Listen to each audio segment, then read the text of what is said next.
سوال یہ کیا کہ ٹائم مینجمنٹ کیسے کریں. دیکھیں ایک تو پورا اس پہ پتہ نہیں کتنے میرے لیکچرز پڑے ہوں گے. پہلی بات تو یہ میں آسان سا ایک دو لائنوں میں جملہ بتاتا ہوں, سمجھ آ جائے گا. ٹائم مینجمنٹ ہوتی نہیں ہے بیسیکلی کوئی چیز, اٹس اے پریورٹی مینجمنٹ. جو شعر ہے نا, جو آنا چاہو ہزار رستے نہ آنا چاہو عذر ہزاروں, خراب موسم آگے ہے نا, کچھ برستی بارش اس طرح کر کے انسان نے جہاں پہنچنا ہوتا ہے نا, اگر ترجیح میں ہو تو خراب موسم کے باوجود پہنچ جاتا ہے. اور نہ آنا چاہو عذر ہزاروں, بہانے. جو بھی کہتا ہے نا یار میں بڑے دنوں سے ملنے کی کوشش کر رہا ہوں, وہ ملنا نہیں چاہتا اصل میں. کیونکہ جو ملنا چاہتا ہے نا, وہ طوفان آندھی جکڑ آئے گا تو وہ نکل آئے گا اس میں سے. سو پریورٹیز کو کلیئر کرو. امپورٹنٹ تھنگ, دیکھو میں یہ پڑھاتا ہوں, یہ میرا سبجیکٹ ہے. ٹائم مینجمنٹ نہیں, پریورٹیز میرا سبجیکٹ ہے. گورنمنٹ میں, سول سروسز میں, بیوروکریسی کو, فوج کو, جوڈیشری کو, یہ میرا ٹاپک ہے. مڈل ایج کرائسس پڑھاتا ہوں میں. تو ہوتا کیا ہے کہ ہمارا فالٹ ہے انسانوں کا.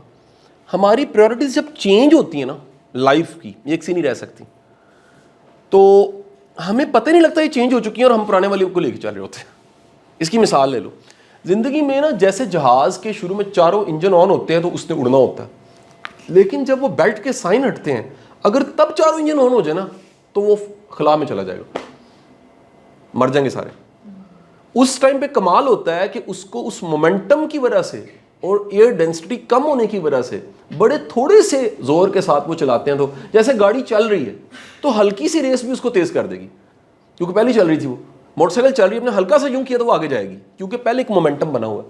ہمیں وقت کے ساتھ ساتھ یہ طے کرنا ہوتا ہے کہ اس وقت میری پریورٹی کیا ہے. اور آسان کر دیتا ہوں, نماز پڑھنے سے پہلے ضرور دیکھ لیجئے وقت کون سا ہوا ہے. کہیں ایسا تو نہیں ہے کہ آپ فجر پڑھنے لگے ہیں اور نیت آپ نے زور کی کر لی ہے. تو جو ویلے دی نماز جڑی ہے نا, ویلا دیکھ کے 22-23 سال دی عمر بیٹا تسی ہونے چیک کرو, تہاڈی پریورٹی ہونی کی چاہیے. میں اگر گائیڈ کروں آپ کو تو ٹاپ پریورٹی آپ کا اپنا پرسنل پروفیشن, کیریئر اور اپنا ٹیلنٹ ہے. اس کا کوئی تعلق یونیورسٹی کی ڈگری کے ساتھ نہیں ہے, اس کا کوئی تعلق پروفیسروں کے ساتھ نہیں, اس کا کوئی تعلق, میں کھلی بات کہنے لگا ہوں, بڑی اوپن بات کہنے لگا ہوں, سن کے پلیز ہضم کر دینا, اس کا تعلق ایون آپ کے بیک گراؤنڈ کے ساتھ نہیں. ڈزنٹ میٹر کہاں سے آ رہے ہو, یو پینڈو ہو, غریب کے بچے ہو, میٹر ہی نہیں کرتا. میٹر کرتا ہے جانا کہاں پر ہے. اگر یہ پتہ لگ جائے جانا کہاں پر ہے, پھر ہر وہ چیز جو آج ہے نا, یعنی you have why then how matter نہیں کرتا. اور اگلی چیز یہ ہے امپورٹنٹ کہ پریورٹیز کو مینیج کرو. نمبر 1 یہ ہونا چاہیے. نمبر 2 کیا ہونا چاہیے؟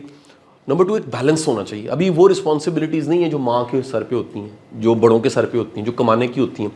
دوسرا, کمانے لگ پڑنا چاہیے. ویسے اس طرح کی فیڈ بیک آپ کو ساری زندگی انشاءاللہ ملے گی. یہ مجھے پروفیشنل ہوں, مجھے ملتی ہے.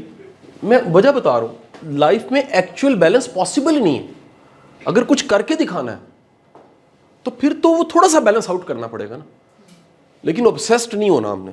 یعنی یہ نہ ہو کہ ہم کامیاب ہوتے ہوتے گھر کو بھول ہی گئے ہیں, بچوں کو بھول ہی گئے ہیں, صحت کو بھول ہی گئے ہیں. یہ کہیں نہ کہیں بیلنس ہے, یہ ایسے ایسے ہوتا رہتا ہے ساری زندگی.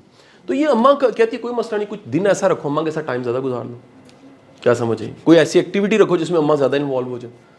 تو یہ پھر آپ کو بیلنس سیکھنا پڑتا ہے. تو یہ میرا خیال ہے کہ یہ پریورٹی مینجمنٹ ہے, ٹائم مینجمنٹ کوئی چیز ہی نہیں ہے.